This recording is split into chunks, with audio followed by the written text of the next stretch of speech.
The Galactic Senate's chamber was a dome the size of a continent, suspended above the shimmering clouds of the neutral planet Lineara Prime.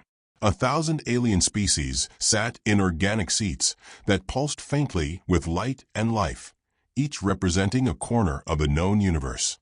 From the floating jellyfish delegates of Orluan to the moss-covered high philosophers of Zek, all were gathered in emergency session. The air buzzed with tension, the kind that hadn't been felt in over 7 millennia. At the center of the chamber, a towering creature with 6 arms, obsidian armor, and glowing red eyes raised his voice, projecting deep into the minds of every being present. We, the Varkari Dominion, hereby sever the peace of Eos. Effective immediately, we declare war on the humans of Earth. Gasps rippled through the chamber, followed by shocked chittering, grunts, and more than a few beings fainting. The peace of Eos had lasted longer than many civilizations. The fact that it was now broken over humans of all species was less a scandal and more a cosmic absurdity. High Chancellor Rylax, an ancient being whose skin resembled cracked porcelain, leaned forward from his elevated podium. Esteemed Warlord Goranike, surely there has been a misunderstanding. The humans are chaotic, yes, but hardly a threat to the Dominion. Goranike sneered, his voice booming again. Your council mocks our grievances. For centuries, we tolerated their insolence, their cultural exports, their memes, their coffee. But now they have gone too far. The desecration of our sacred rights cannot go unanswered. A display screen lit up in the center of the chamber. A grainy hollow video played. In it, a human tourist, wearing cargo shorts and a NASA cap, stumbled forward on the marble floors of a Varkari temple, clutching a to-go cup. He slipped, flailed, and flung scalding coffee directly onto the High Priest of Arker. The silence that followed was brutal. I think he said my sacred robes are steamed, muttered one delegate. Coffee? They're going to war over coffee, another alien whispered. The screen flicked off. Our honor demands justice, Goranike declared. And if the humans will not offer reparations, then they will be conquered. Murmurs rose again, uncertain, until one voice broke through, clear, amused, and very, very human. Wow, I was only gone for 10 minutes, and y'all already declared war. The entire chamber turned toward the back entrance. A woman strode in late, unapologetic, and holding a breakfast burrito in one hand and a steaming mug in the other. Her suit was rumpled, her hair in a messy bun, and a streak of hot sauce decorated her sleeve like a military sash. She stopped in the center, took a bite, chewed thoughtfully, and eyed the crowd. Let me get this straight, she said, still chewing. Someone spilled a drink, and now you're ready to launch a galactic war? Chancellor Rylax gestured with one of his many limbs. Ambassador Cassandra Vega, humanity's representative. Your timing is unconventional. Yeah, traffic was a nightmare, she replied, rolling her eyes. And my shuttle's AI tried to quiz me on Varkari etiquette again. Spoiler, still don't care. Goranike stepped forward, towering over her. You dare mock this sacred assembly? Cassie took another sip of her coffee and arched an eyebrow. I dare a lot of things before 10 a.m. The chamber went still. Some aliens looked horrified, others intrigued, a few secretly entertained. Rylax cleared his throat, an unpleasant scraping noise. Ambassador Vega, the Varkari Dominion demands an explanation and reparations for what they deem an unforgivable offense. Right, Cassie said, tossing the burrito wrapper into a nearby antimatter disposal unit with perfect aim. About that. First of all, the tourist in question was named Kevin. From Ohio. He thought he was entering a galactic food court. Honestly, your temples all look like Taco Bells from the outside. No offense. Goranike's nostrils flared. You jest during an act of war? Cassie crossed her arms. No, I jest instead of war. Big difference. Because here's the thing. You're trying to paint humanity as some menace. But last I checked, y'all were the ones with dreadnoughts orbiting our moon and propaganda broadcasts trying to convince our kids that broccoli is a Varkari power vegetable. Chancellor Rylax blinked slowly. Is that true? Goranike didn't respond. Cassie took a step forward, her voice sharper now. Let's call it what it is. This isn't about honor. You're not mad about Kevin's clumsy caffeine launch. You're mad because humanity didn't roll over when you tried to advise our planetary culture 6 months ago. You wanted to colonize through committee, and when that didn't work, now it's fire and brimstone. A murmur of agreement buzzed from a few backbench alien senators. But we're not playing that game, Cassie continued, pacing now. We don't respond to thinly veiled threats, and we sure as hell don't grovel over spilled coffee. Kevin offered to buy you a new robe. You tried to annex Cuba. A holographic file appeared beside her, displaying intercepted communiques, fleet deployments, and a line graph marked broccoli propaganda reach. It was damning. Even the jellyfish started to wobble in sympathy. Goran AK snarled, but his tone was uncertain now. You are reckless, human. Arrogant. Cassie shrugged. Takes one to know one. You realize this war is now inevitable. She smirked. Then I hope your warriors have a high pain tolerance and a strong Wi-Fi connection, because Earth isn't just going to fight. We're going to embarrass you. For a second, silence hung like a guillotine. Then Goran AK pointed a clawed hand at her. We shall meet in battle. Prepare for the annihilation of your species. Cassie turned to Chancellor Rylax. Y'all gonna let this stand? Rylax sighed, rubbing his temples. The rules of the peace accord are clear. If one side declares war and provides rationale, the council cannot interfere. Cassie sipped her coffee again, slower this time. Guess that means it's on. Without another word, she turned and walked out of the chamber. Behind her, chaos erupted. Delegates screamed in 1,000 languages. News drones zipped through the air. The Varkari delegation began issuing commands to their fleets. Cassie entered her shuttle, kicked off her heels, and collapsed into the pilot's chair. The AI flickered to life with a deep southern drawl. Well now, sugar, how'd it go in there? Asked Whalen, the voice of the ship's onboard intelligence. They want a war. Over coffee. Yup. Aliens are weird. Cassie closed her eyes and leaned her head back. Whalen. Yes, ma'am. Wake me up when someone starts making sense. Or when we run out of hot sauce. Copy that. Firing up the nonsense filter. The shuttle's engines roared to life, launching her back into the void of space. Behind her, the greatest war the galaxy hadn't seen in 700 years was beginning. And somewhere on a forgotten corner of Earth, Kevin from Ohio bought another cup of coffee, still blissfully unaware he'd just started a galactic war. Cassie Vega's shuttle, the USS Mediator, sliced through the lavender gas clouds of the neutral expanse, trailing afterburner streaks like brushstrokes on a galactic canvas. Inside, the air smelled faintly of burnt circuits and cinnamon gum. She sat barefoot in the command chair, hair up in a knot, flicking through holoscreens with practiced irritation. So Whalen, she said, sipping from a chipped mug that read diplomacy. Because punching is frowned upon. Anything new since we left Linera Prime, or is the galaxy still throwing a tantrum over coffee stains? Whalen's voice, still rich with cowboy charm, replied smoothly. Ma'am, I hate to break it to you, but this tantrum just went galactic.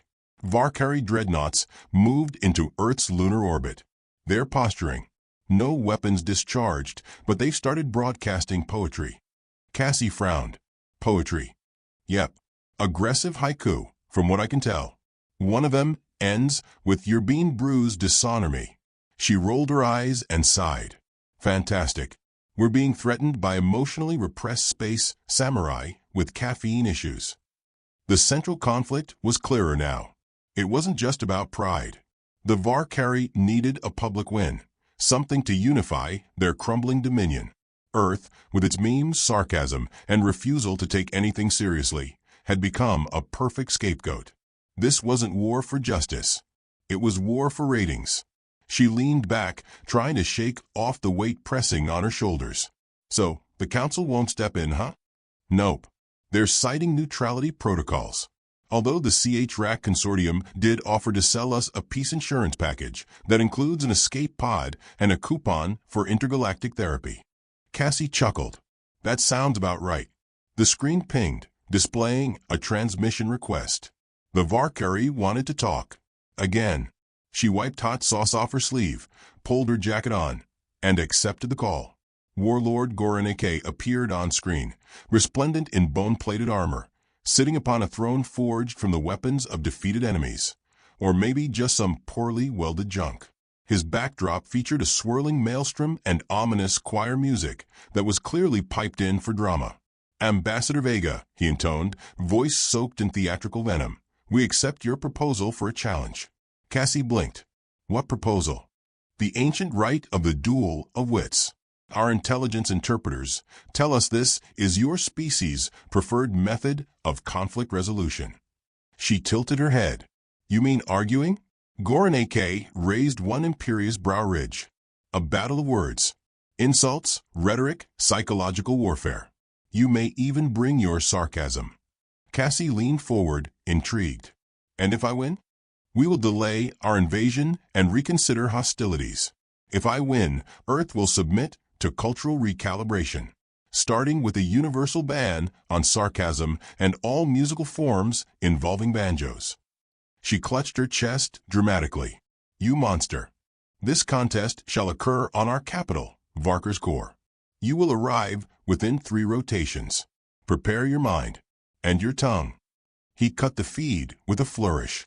Cassie sat in silence for a moment before turning to Waylon. "Did we just get challenged to a roast battle?" "Sure looks that way." She stood, cracking her knuckles. "Good. Because I've been holding back since that clown called my breakfast primitive sustenance." She paused. "Set course for Varker's Core. And remind me to pack every bad pun I've got." The mediator jumped into hyperspace with a lurch and a shimmering cascade of starlight.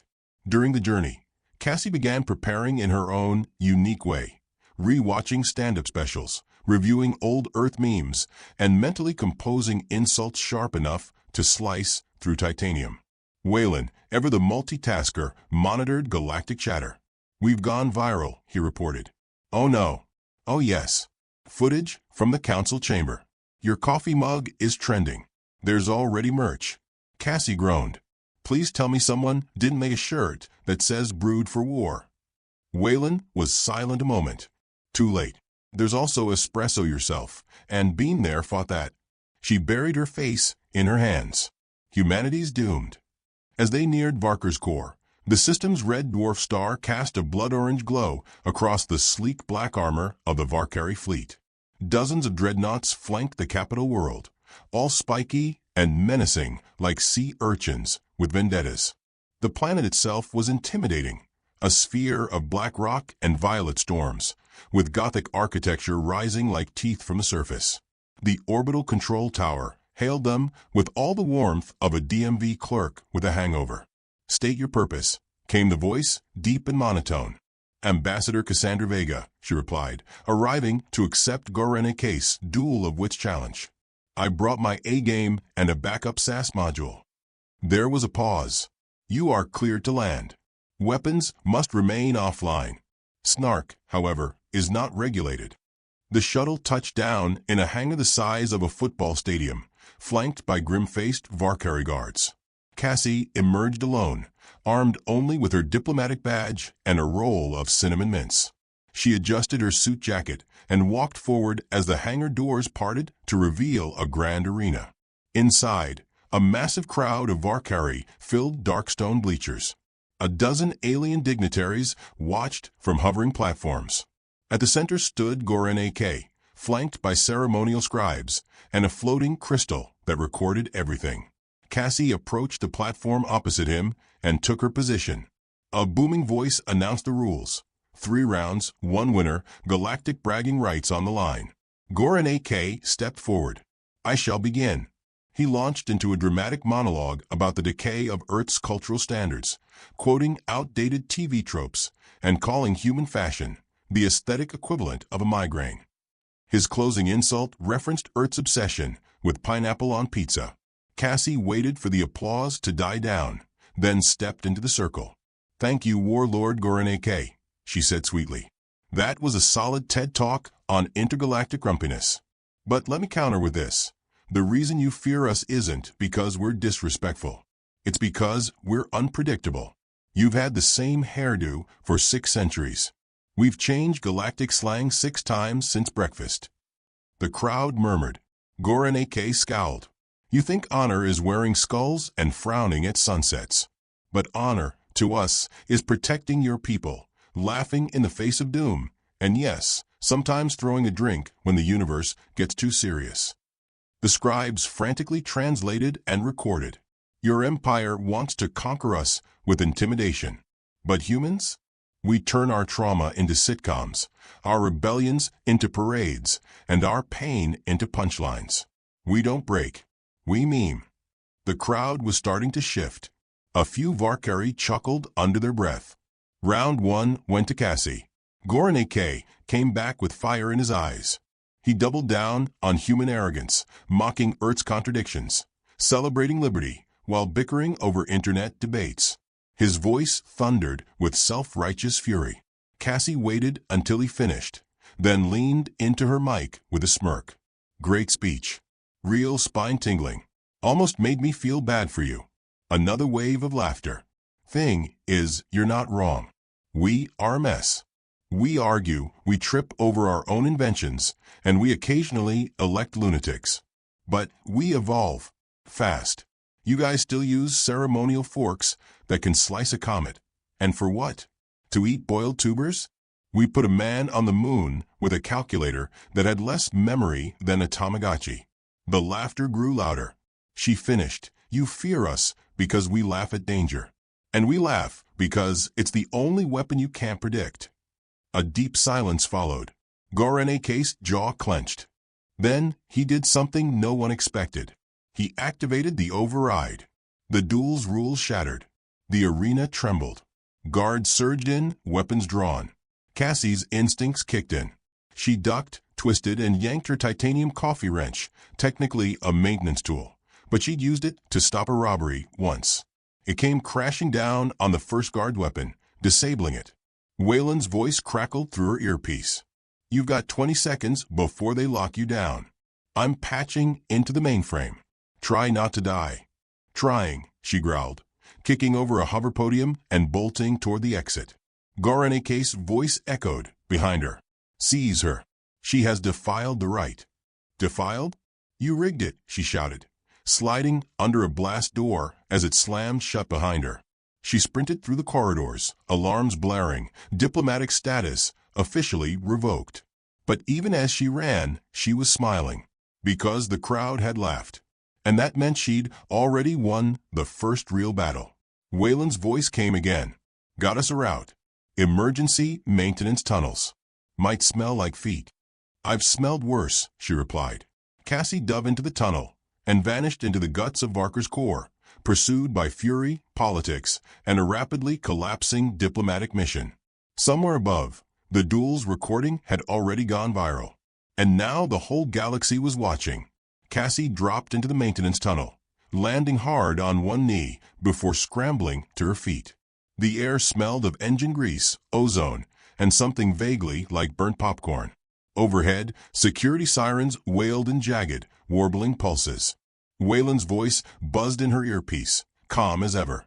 You've got maybe 90 seconds until they realize where you are. Veer left at the next fork, unless you want to end up in a waste compression chamber. And trust me, gal, that ain't the spa treatment. Cassie sprinted through the dim corridor, ducking under exposed pipes and jumping over bundles of twitching wires. Every muscle in her body burned, but adrenaline and indignation kept her going. This wasn't just about escaping anymore. The Varkari had broken their own ancient code, violated their so-called honor, because they couldn't handle a human outspeaking them in front of the galaxy. She skidded to a stop at the fork. Left. Her boots echoed through the narrow shaft as she descended deeper into the guts of a Varkari citadel. Lights flickered overhead. Somewhere distant, the clank of armored boots told her she wasn't alone for long. You do realize, Wayland added, voice dry, you've now turned a ceremonial debate into a full-blown insurrection, right? Cassie huffed. Didn't mean to. Just wanted to win a stupid word fight. Well, darling, you did. Just too well. Even their own people were laughing. That's a capital offense in some cultures. Cassie rounded a corner and burst into a maintenance bay, a vast space lined with heavy-duty equipment, lift drones, and rows of half-disassembled Valkyrie scout ships. A single technician blinked at her in surprise, wrench still in hand. "Hi," she panted. "I'm with facilities. Emergency espresso leak on deck 42. The technician blinked once more, then slowly raised the alarm device clipped to his armor. Cassie flung her own wrench like a boomerang. It smashed into the wall above him, causing a shower of sparks and a startled yelp as he ducked. She darted past, retrieved the tool mid-run, and dove into the nearest ship's open hatch. Inside was tight, dark, and humming with low energy. Cassie slid into the pilot seat, yanked open the control panel, and slapped her comm Wayland. "I'm in a scout ship. I need you to override the launch locks." A beat of silence. "Then, you're really going to steal a Valkyrie ship, aren't you?" "They started it." Wayland whistled. "Hot wiring now. Give me 10 seconds, and a reason to make this look cooler." Outside, the technician had regained his composure and was yelling into a comm device. Heavy doors began to seal across the bay. Cassie smacked the dashboard. "Wayland, ready when you are. Punch it, Vega." She slammed the ignition. The ship groaned, sputtered, then shot forward like a spooked horse. She veered up and out, smashing through the bay doors before they could close fully. Alarms screamed behind her. Valkyrie fighters launched in pursuit. Cassie hooped as she flipped the Scout into a barrel roll, dodging an energy bolt. "Remind me to add Grand Theft Starfighter to my resume." Wayland chuckled. "Already did. Right under coffee-based diplomacy and professional SASmaster." On the main screen, a hologram of Valkyrie airspace lit up. Multiple ships were closing in, fast. Cassie's hands flew across the controls. The ship, thankfully, was agile, even if the interface looked like it had been designed by a species allergic to symmetry. "Plot me an exit vector. We need to get this message out. The galaxy needs to see what just happened. The duel was rigged. That's our proof." Wayland's tone shifted. "Already uploading the footage to the Galactic net. Live feed, real-time translation, and I added background music. I picked Eye of a Tiger. Hope that's okay." Cassie grinned. "Perfect." She dove toward the planet's lower atmosphere, the Valkyrie fighters in hot pursuit. They were faster, but less maneuverable. She skimmed low across jagged cliffs and glowing purple rivers, using terrain to her advantage. Inside her mind, the stakes were spiraling. It wasn't just about her anymore.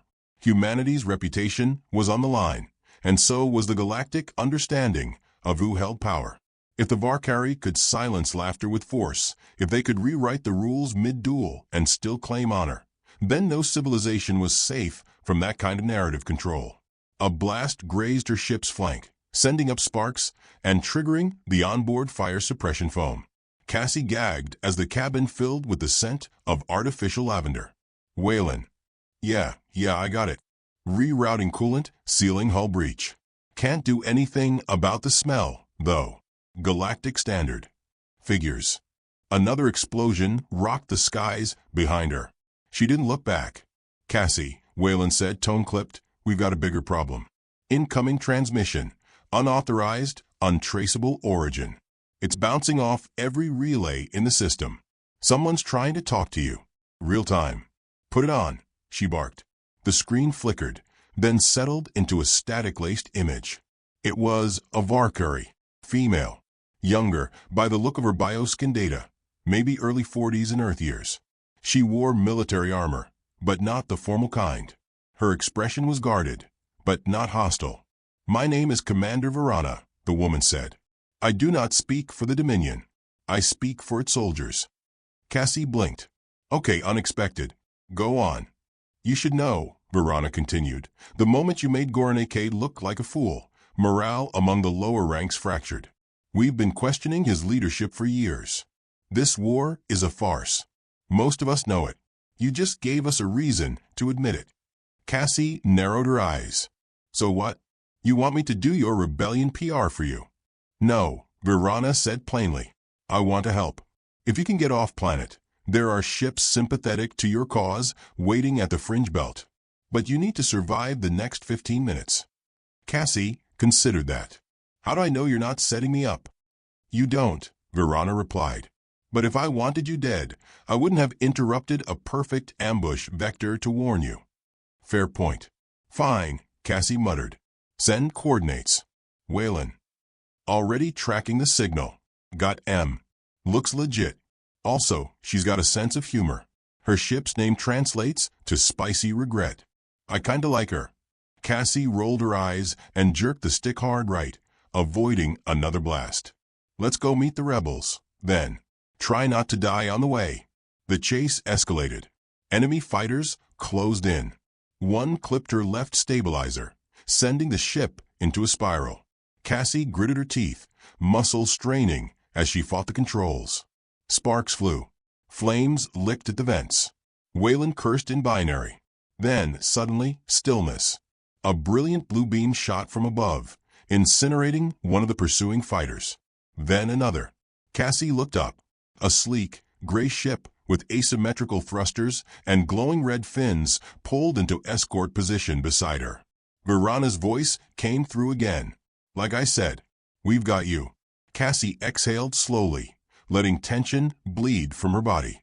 The fighters pulled back. The rebellion ships, about a dozen, lean and agile, formed a protective ring around her as they soared toward the outer atmosphere. You're trending again, Wayland noted casually. Someone turned your insult montage into a dance remix. Cassie laughed, breathless. Let me guess. The chorus is Tridekov. Over a beat drop. Galactic charts are gonna love it. She didn't say anything for a moment. Just looked out the viewport at the stars above, still shining, indifferent, eternal. Behind her, a war had been triggered over a coffee spill. But what emerged from it wasn't just conflict. It was a crack in a regime's image. A signal that humor could be defiance. That one woman's laugh could be louder than 1,000 war drums. Cassie, Wayland said softly, you ready to end this thing? She clenched her fists around the controls. Oh yeah. Let's finish what they started. The rebel fleet disappeared into the stars, with Cassie Vega at its heart. The galaxy wasn't ready, but it was watching. The rebel fleet sliced through the void like a silver arrowhead, each ship maintaining perfect formation, as they neared the communications nexus above the fringe belt. Cassie sat in the co-pilot seat of spicy regret, eyes locked on the massive satellite hub ahead, a pulsing crystal array that rebroadcast signals across the galactic net. If they could reach it, if they could plug in the full uncut footage of the rigged duel and Goraneke's attempted arrest, they could blow the lid off the Dominion's facade. Commander Verana sat beside her, focused but silent, her fingers gliding across the control panels with sharp precision. Cassie studied her in the dim light of the cockpit. There was no trace of the bombastic bravado of typical Varkari warriors. Verana moved with quiet determination, the kind earned not through ceremony, but through years of seeing how honor was used as a cage. Why are you helping me? Cassie asked finally. Verana didn't look away from her instruments. Because once I laughed at a joke. In training camp. It was harmless.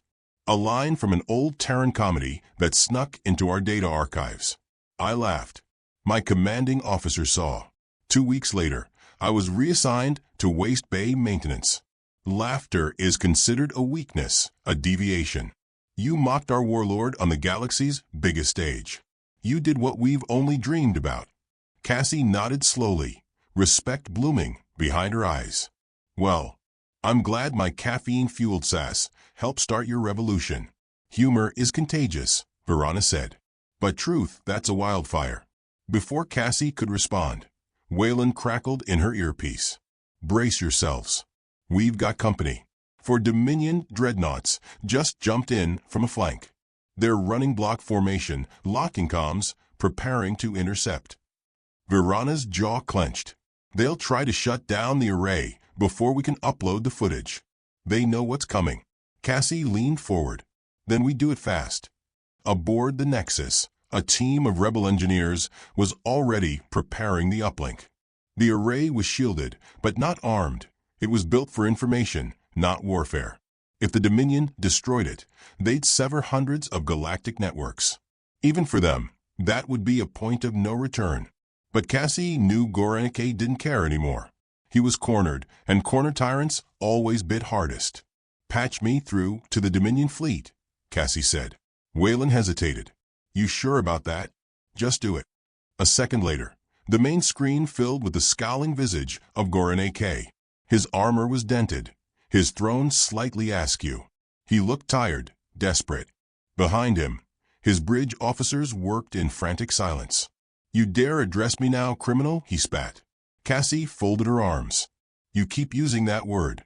But the only thing I'm guilty of is being funnier than you, and broadcasting your fraud to an audience of 57 billion. His eye twitched. "We've got the footage, Goran AK. The full, unedited duel. The vote tampering. The false arrest order. You want to stop us? You'll have to fire on a public nexus. On live broadcast. The galaxy's watching." He leaned forward. "I do not fear their judgment." Cassie smiled coldly.